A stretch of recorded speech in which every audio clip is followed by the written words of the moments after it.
For years, I thought I was just being a good brother.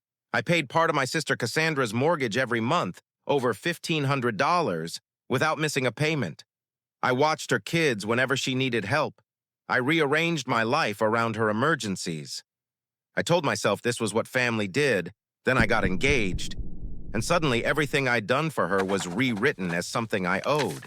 She told people I was being controlled by my fiancé. She warned Lucia that I wasn't reliable. She created crisis after crisis whenever I tried to plan my own life. That's when I found the message she never meant for me to see. Once he's married, he won't be reliable anymore. That was the moment I understood the truth. I wasn't her brother. I was her system. And the second I tried to leave, she tried to destroy my marriage to keep me in place. The first emergency hit while I was booking my wedding venue. I was on the phone with my fiancée Lucia, pen in hand, calendar open, finally lining up a date that worked for both our families. We'd been pushing this call back for weeks because there was always something in the way. This time, we'd made it happen. Then my phone started buzzing. Cassandra. I ignored it. It buzzed again, then again. Lucia stopped mid-sentence. Is everything okay? I muted the call and stepped into the hallway. Rowan, I really need you right now, Cassandra said. She sounded breathless, panicked. The school just called. There's an issue with Liam. I don't know what to do. I didn't ask questions. I canceled the venue call. That was the first time. It wasn't the last. After that, the emergencies came with rhythm. Predictable, precise, always landing right on top of something Lucia and I were trying to build. A meeting with a wedding planner, childcare crisis, a dinner with Lucia's parents. One of the kids suddenly couldn't be left alone. A weekend trip we'd booked months earlier, a financial shortfall Cassandra hadn't seen coming. None of it was dramatic enough to accuse her of lying. That was the genius of it. Every situation was just believable enough that saying no would have made me look cruel. So I kept saying yes, kept showing up, kept apologizing to Lucia. Lucia never yelled. She never demanded I choose.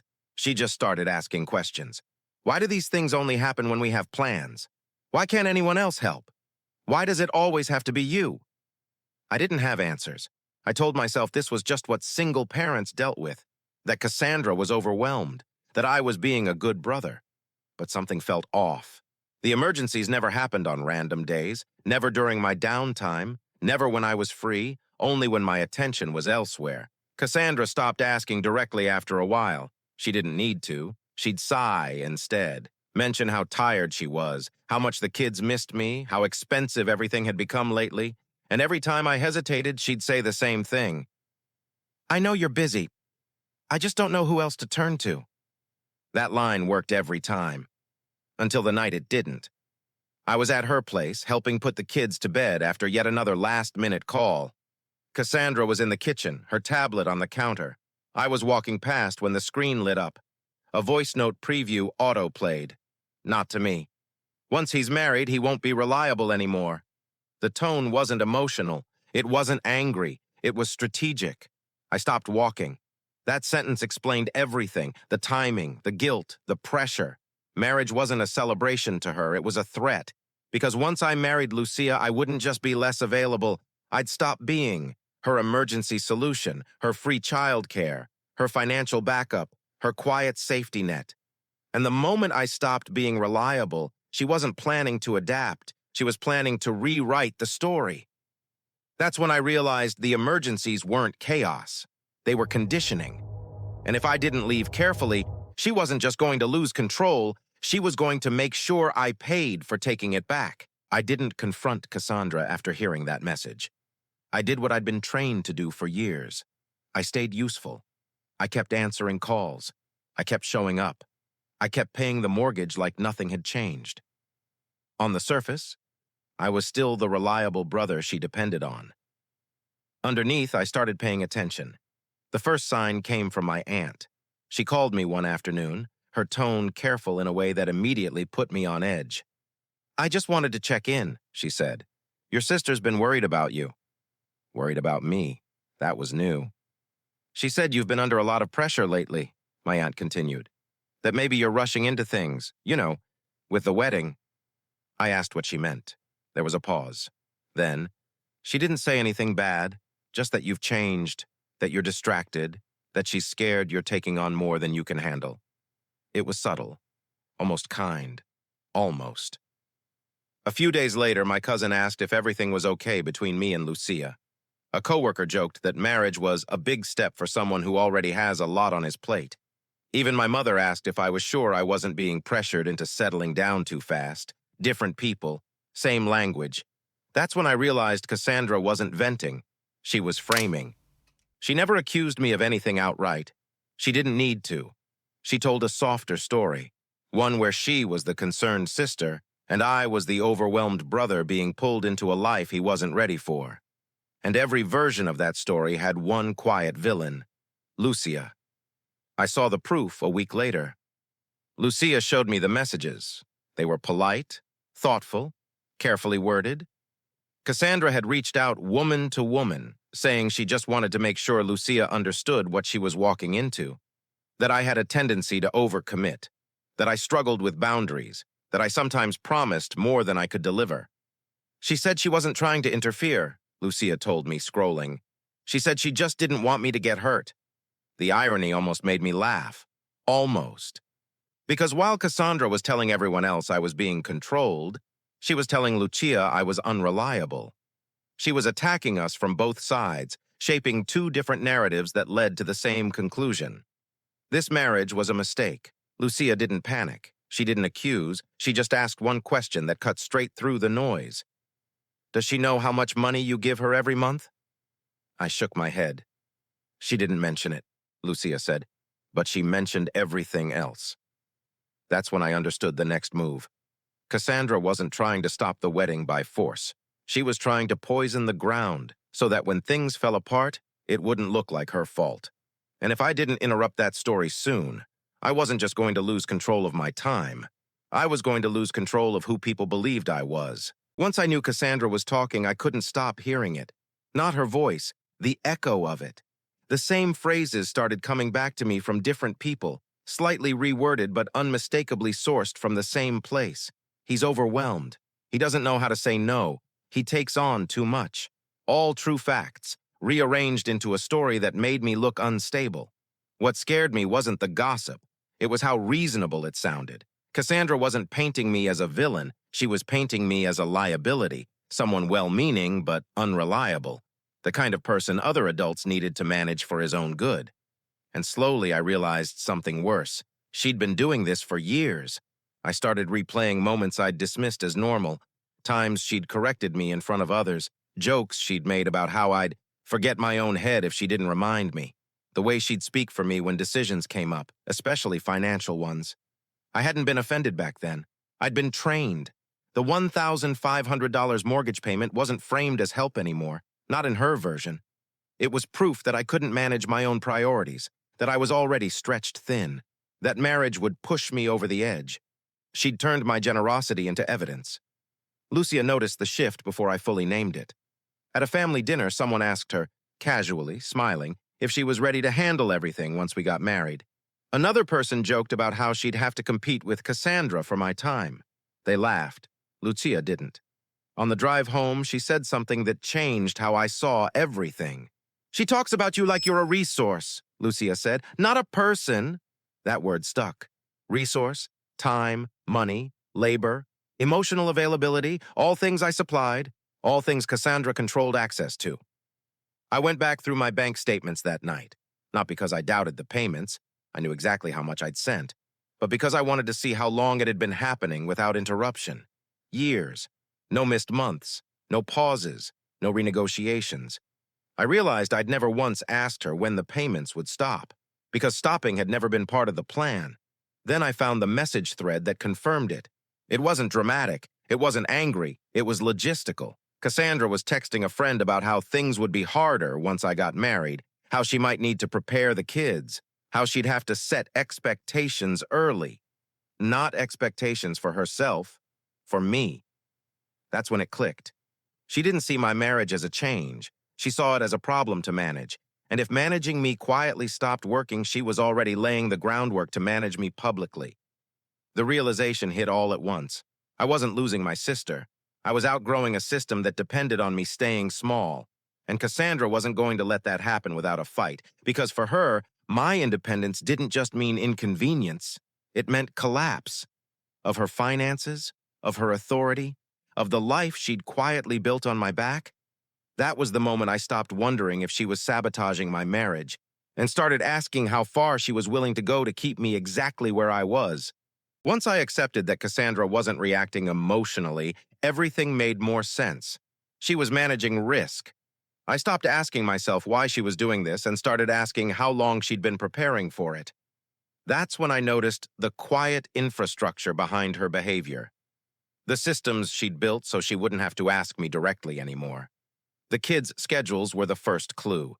Every pickup, every activity, every emergency somehow defaulted to me. Not because I volunteered, but because she'd made sure no one else was truly available. Babysitters were unreliable. Friends were busy. Other family members were too overwhelmed. I wasn't the best option. I was the only option left standing. Then there was the money. Cassandra never said thank you for the mortgage payments anymore. She talked about them like they were a given, something that existed independently of my choice. When bills came up in conversation, she'd say, "We'll figure it out," without ever looking at me, already assuming the solution. And every time Lucia's name entered the room, Cassandra's tone shifted. She didn't insult her. She didn't criticize her directly. She questioned her influence. "Do you feel rushed? Are you sure this timeline makes sense for Rowan? I just don't want him to get overwhelmed again." Again. As if there had been a first time. I started noticing how she positioned herself during conversations, always between me and anyone who might challenge the arrangement. If Lucia spoke, Cassandra answered. If I hesitated, Cassandra clarified for me. It was subtle, polite, controlling. The clearest proof came when I tried a small experiment. I told Cassandra I wouldn't be able to help one weekend. No explanation, no alternative offered. Just a calm, neutral no. Her response wasn't disappointment. It was escalation. Within hours, she'd looped in relatives, mentioned how stressed she was, how unsupported she felt, how worried she was about the kids adjusting to changes. By the end of the day, I had 3 missed calls and a text asking if I was okay. That's when it hit me. She wasn't afraid of losing help. She was afraid of losing narrative control. As long as she could tell the story first, she could frame any boundary I set as abandonment, any independence as selfishness, any resistance as instability. And she was already doing it. Lucia saw it too. "She's not reacting to what you do," Lucia said quietly one night. "She's reacting to what you might stop doing." That was the truth. Cassandra wasn't fighting the wedding. She was fighting the end of a system that had worked perfectly for her. And for the first time, I understood something that made my stomach drop. If I tried to leave slowly, carefully, politely, she would speed up. She would get louder, more public, more aggressive. Because once control starts slipping, people like Cassandra don't negotiate. They tighten their grip. And that meant the next move wouldn't be subtle. It would be designed to force a choice, family or freedom. I didn't announce the change. That was intentional. For years, Cassandra had relied on one thing above all else, my predictability. I showed up, I paid. I fixed problems before they became visible. So instead of confronting her, I did something far more destabilizing. I became inconsistent. The first thing I changed was my availability. When Cassandra called during work hours, I let it go to voicemail. When she texted with vague urgency, "Can you call me?" I waited. Sometimes an hour, sometimes longer, not enough to look cruel, just enough to interrupt the rhythm she depended on.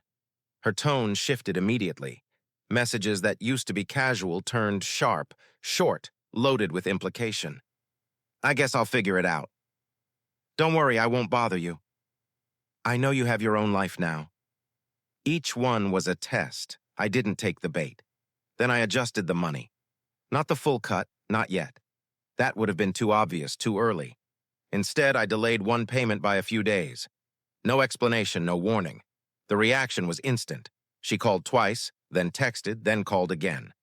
When I finally picked up, she didn't ask if something was wrong. She asked if I'd forgotten. That told me everything. I told her I was restructuring my finances, that with the wedding coming up, I needed to be more intentional. I said it calmly, reasonably, like an adult making a normal decision.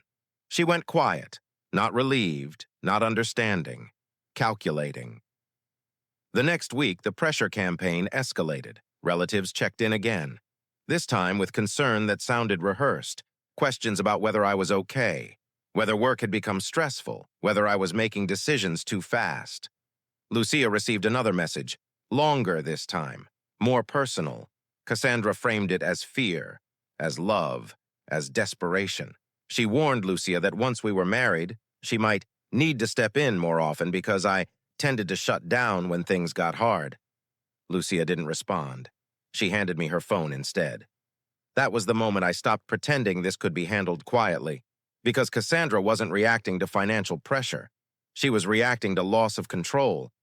I realized then that I'd never actually been allowed to grow out of my role. I'd just been tolerated as long as I stayed useful. And the moment I signaled that my priorities were shifting, she treated it like betrayal. That's when I made the real decision. I wasn't going to negotiate my freedom. I was going to take it, cleanly, clearly, and all at once. And I knew exactly how to do it. Because the thing Cassandra depended on most wasn't my money. It was my silence. And once I took that away, the system she'd built around me wouldn't survive the exposure. Not to family, not to Lucia, and not to herself. I didn't confront Cassandra when I made the decision. I documented every payment, every transfer, every message where she implied expectation instead of gratitude.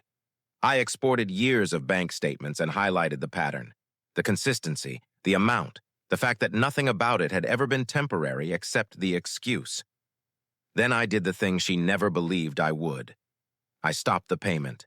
No warning, no explanation, no argument. The first of the month passed quietly. By the third day, my phone started lighting up. At first, it was confusion. Short messages asking if something was wrong, if I'd made a mistake, if the bank had an issue. I didn't respond. By day 5, the tone changed. Now the messages were anxious, then irritated, then sharp. She asked how she was supposed to plan if I was going to be unpredictable. She reminded me of the kids, of the sacrifices she'd made, of everything she'd done for me growing up. She never once asked why. That's when I knew she didn't see the payment as help. She saw it as entitlement. I finally replied with one sentence. I'm not paying the mortgage anymore. No apology, no justification, just a fact. The fallout was immediate. She called. I let it ring. She called again. I ignored it. Then she texted a paragraph so long it split into multiple messages, each one sharper than the last. She accused me of abandoning family, of choosing a woman over blood, of being selfish after everything she'd done. I read it all. Then I sent the receipts, a single message to the family group chat, a timeline, dates, amounts, totals, years.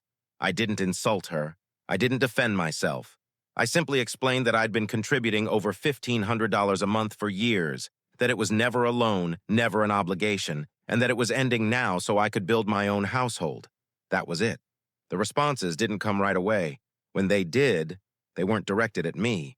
They were directed at Cassandra, questions she couldn't answer, shock she couldn't manage, silence where authority used to be. Her control collapsed in real time. She tried to pivot, claiming she'd never asked for the money, that I'd insisted, that she was just accepting help. But the numbers didn't support that story. Neither did the messages where she'd assumed the payment would always be there. Lucia watched it all unfold without saying a word. Later that night, she took my hand and said something simple. I'm proud of you. That mattered more than anything Cassandra said next. Because by then, Cassandra was spiraling. She called again, crying this time. Not about the kids, not about the mortgage, about how unfair this was, how blindsided she felt, how I was changing everything. She never mentioned the years I'd covered her expenses. She mentioned losing control. I didn't argue. I didn't explain. I moved out Twing Week. Lucia and I found a place of our own, quiet, clean, ours. I redirected the money I'd been sending every month into our future instead. Savings, wedding plans, stability. The silence afterward was deafening. Cassandra didn't adapt. She unraveled. Family members stopped taking her calls. Babysitters she'd dismissed before were suddenly unavailable. Bills she'd postponed came due all at once. And for the first time since I'd been an adult, her problems were no longer mine to solve. That's when the full weight of what she'd lost finally hit her. Not just the money, the certainty, the knowledge that no matter what happened, I would show up and fix it. That system was gone, and no amount of guilt could rebuild it. Cassandra didn't adjust. That was the mistake. I think part of her believed this was a phase, that I'd cool off, that family pressure would wear me down, that I'd come back quietly and restore the system like I always had. She'd seen me bend for years. She mistook that for permanence. The first sign of collapse came through other people. My aunt called, not to scold me, but to ask if everything was okay with Cassandra. Apparently, she'd shown up unannounced, crying, talking about how abandoned she felt, about how she didn't know how she was going to keep the house, about how unfair it was that I'd changed so suddenly. The details were vague. The emotion wasn't. Then came the calls from relatives she'd leaned on before, people who'd once echoed her concern about me.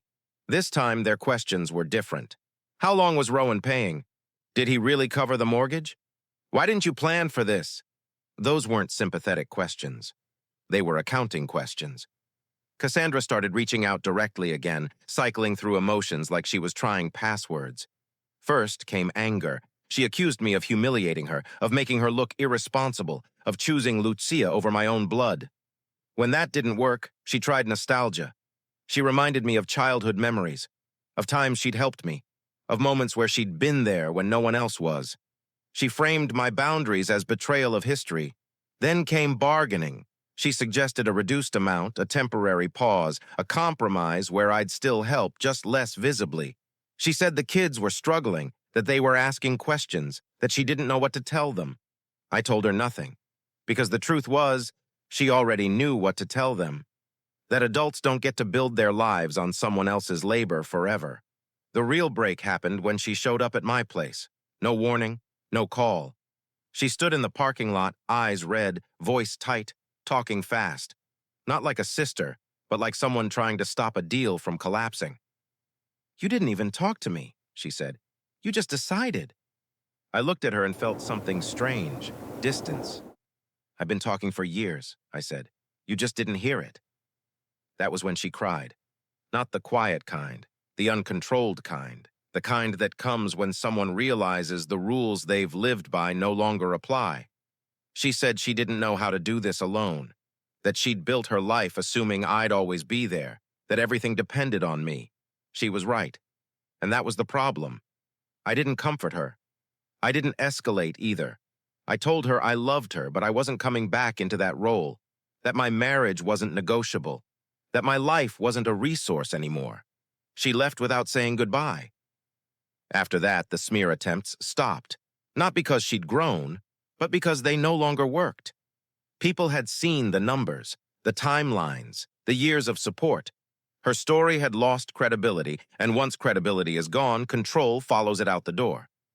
Lucia and I moved forward with the wedding plans without interference. No more last-minute crises, no more guilt-laced calls. The silence felt unnatural at first, like a room after a generator shuts off, but then it felt peaceful. Cassandra faded from the center of my life, not dramatically, not all at once, just naturally. She became someone I was related to, not someone I revolved around. And in that space, something settled inside me. I wasn't cruel, I wasn't selfish, I wasn't abandoning anyone. I was finally living a life that didn't require permission. And Cassandra, for the first time, had to face the consequences of a system that only worked as long as I stayed small. She'd lost her leverage, and there was nothing left she could threaten me with anymore.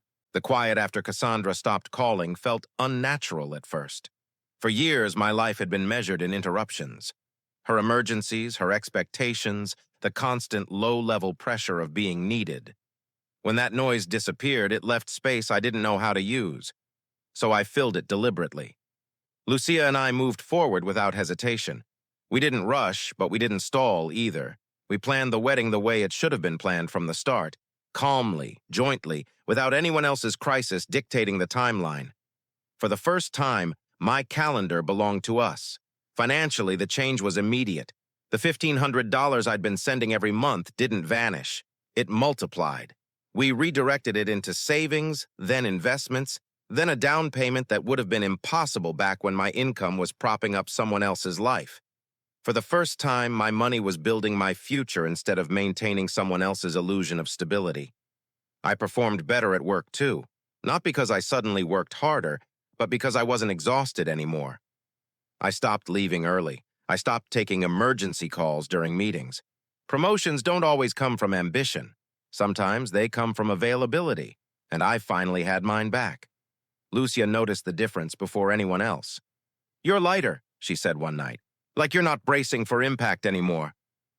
She was right. I wasn't waiting for the next demand. I wasn't rehearsing apologies. I wasn't measuring every decision by how much it would upset someone else. I was present. Cassandra drifted to the edges of my life after that.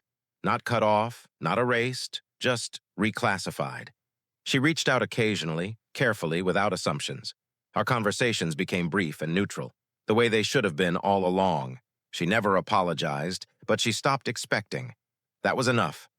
The biggest change wasn't the money or the marriage or the promotions. It was the clarity. I learned the difference between helping someone and being used by them, between loyalty and obligation, between family and dependency. I didn't lose a sister. I lost a role I was never meant to play, and in exchange, I gained a life that finally belonged to me. A wife who chose me without conditions, a future built on intention, and the confidence that comes from knowing this. The moment I stopped being reliable to everyone else, I became reliable to myself. And that changed everything.